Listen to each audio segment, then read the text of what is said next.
Lalu, untuk domain yang disebabkan oleh pembatasan pembuatan yang dibuat oleh problem solver atau domain yang dinyatakan dari soal, maka sebagai contohnya, jika diketahui suatu fx sama dengan x kuadrat, dan seperti yang kita tahu pada domain alami tadi, sebenarnya untuk domain awal dari x kuadrat itu dimulai dari negatif tak hingga sampai plus tak hingga.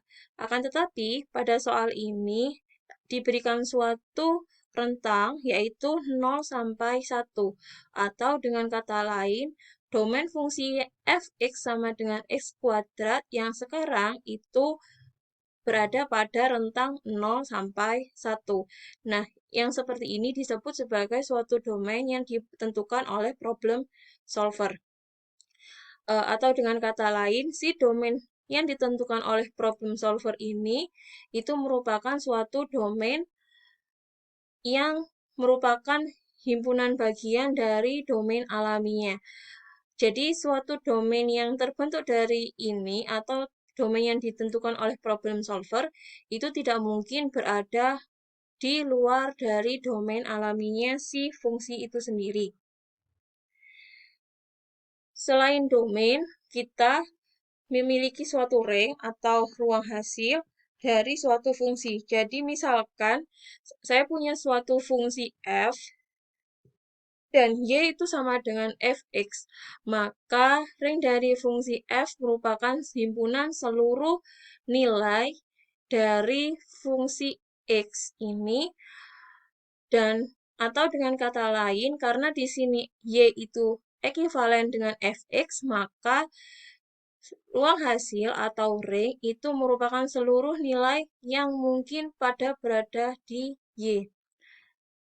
Sebagai contohnya, untuk rank ini, rank fungsi fx sama dengan x kuadrat, kita tahu bahwa tadi domainnya dari si x kuadrat itu, domain alamiah adalah dari negatif tak hingga sampai plus tak hingga. Nah, dari sini, eh, untuk yang domain ini, si domain ini nanti apabila dimasukkan terhadap x kuadrat itu akan menghasilkan nilai antara 0 sampai dengan plus tak hingga. Kenapa? Karena apabila suatu nilai negatif, apabila kita kuadratkan, itu maka nilainya akan menjadi suatu nilai yang positif. Misal kita punya negatif 1 dikali negatif 1, atau itu dengan kata lain negatif 1 kuadrat. Karena negatif 1 dikali negatif 1 itu negatif kali negatifnya adalah positif, maka kita tinggal mengalikan 1 kali 1 yang menghasilkan 1. Atau dengan kata lain, dia nilainya juga tetap positif. Sehingga untuk rank dari fungsi ini, fungsi fx ini, itu berada pada 0 sampai 0y, oh mohon maaf, di sini berarti 0 fx kurang dari sama dengan tak hingga. Ya, jadi si range dari fungsi fx sama dengan x kuadrat ini itu dari 0, terus ini nilainya fx-nya nanti sampai dengan suatu tak hingga. Nah, apabila kita misalkan si fx ini itu sama dengan peubah y, maka range-nya itu dimulai dari nilai y ini yang memungkinkan adalah nilai dari 0 sampai dengan plus tak hingga. Untuk soal yang kedua, untuk nilai ini, range dari fungsi gx sama dengan x plus 1 sama dengan x min 1, untuk domainnya itu merupakan domain yang terbentuk dari seluruh bilangan real kecuali nilai 1. Kenapa? Karena apabila kita memasukkan x sama dengan 1, maka nilainya dari si fungsi Gx ini akan tidak terdefinisi karena nilai pembaginya menjadi 0. Sehingga domainnya tidak boleh 1. Tapi boleh menggunakan nilai-nilai yang lain yang ada di elemen real. Untuk fungsinya atau untuk hasil ringnya berarti nilai dari Y itu adalah kita tidak mungkin si nilai Y ini sama dengan 1. Kenapa? Karena nilai Y sama dengan 1 itu didapatkan dari suatu peubah X plus 1 dibagi, kalau dia 1, otomatis kan bagian atas dan bawah ini harus memiliki nilai yang sama. Padahal apabila kita memasukkan si X plus 1 per X min 1 untuk bilangan sembarang, itu tidak mungkin menghasilkan suatu angka yang sama. Otomatis nilai Y itu tidak mungkin sama dengan 1. Tapi nilai Y sendiri ini bisa lebih dari 1 atau kurang dari 1. Atau dengan kata lain, si rank dari Y itu berada pada negatif tak hingga sampai plus tak hingga dengan catatan Y itu tidak boleh sama dengan 1. Dari sini, saya akan lanjutkan ke fungsi sepotong-sepotong. Nah, fungsi sepotong-sepotong itu adalah suatu fungsi yang bisa dipecah ke dalam beberapa fungsi. Atau dengan kata lain, satu fungsi tertentu itu kita bisa pecah ke dalam dua fungsi. Kenapa kita bisa pecah ke dalam dua fungsi? Karena bisa saja pada satu fungsi ini, pada range tertentu, dia tidak memenuhi pada fungsi yang lain.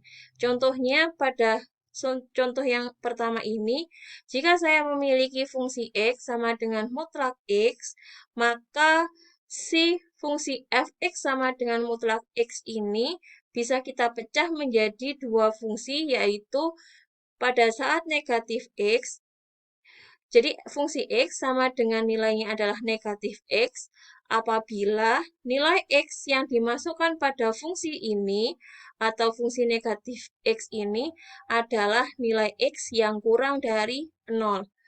Sedangkan untuk nilai yang X-nya lebih dari 0 itu masuk ke dalam fungsi X. Jadi fx sama dengan X pada saat X lebih dari sama dengan 0 atau fx sama dengan negatif X untuk X kurang dari 0.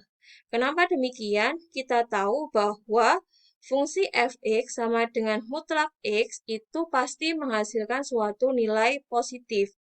Sehingga apabila kita memasukkan nilai X-nya di sini negatif, apabila kita pecah seperti ini, maka suatu nilai negatif jika dimasukkan dan ingin menghasilkan suatu nilai positif, maka si nilai negatif di sini harus kita kalikan dengan suatu pengalih negatif juga.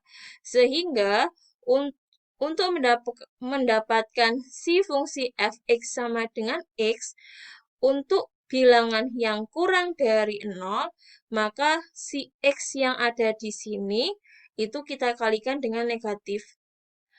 Akan tetapi, pada saat X lebih dari 0 atau lebih dari sama dengan 0, karena nilainya di sini sudah tak negatif, maka nilai fungsi atau nilai dari hasil fx-nya akan bernilai tetap X. Fungsi yang kedua, contohnya, di sini apabila saya memiliki suatu soal cerita mengenai penentuan suatu harga pajak. Nah, apabila seseorang itu punya luas tanahnya tidak sampai 10 meter kubik. Nah, untuk orang-orang yang memiliki luas tanah kurang dari 10 meter kubik, itu pajaknya adalah 35.000 dikali dengan luas tanahnya. Tetapi apabila luas tanah tersebut lebih dari sama dengan 10 meter kubik, maka biaya pajaknya adalah 35.000 dikali dengan luas tanah yang dimiliki, ditambahkan dengan suatu biaya 5.000. Nah, dari sini untuk menentukan suatu harga pajak, itu kita bisa membuat suatu fungsi yang terbagi menjadi dua, yaitu fungsi pada saat orang-orang yang memiliki tanah kurang dari 10 meter kubik dan eh, untuk fungsi yang satunya adalah fungsi pada saat orang-orang yang memiliki luas tanah lebih dari sama dengan 10 meter kubik. Sehingga fungsinya kita pecah menjadi dua atau fungsi sepotong-sepotong, yaitu pada saat tanahnya orang-orang yang dari 0 sampai 10 meter kubik dan pada saat tanah yang dimiliki itu lebih dari sama dengan 10 meter kubik. Sehingga fungsi yang didapatkan dari soal cerita ini merupakan fungsi sepotong-sepotong.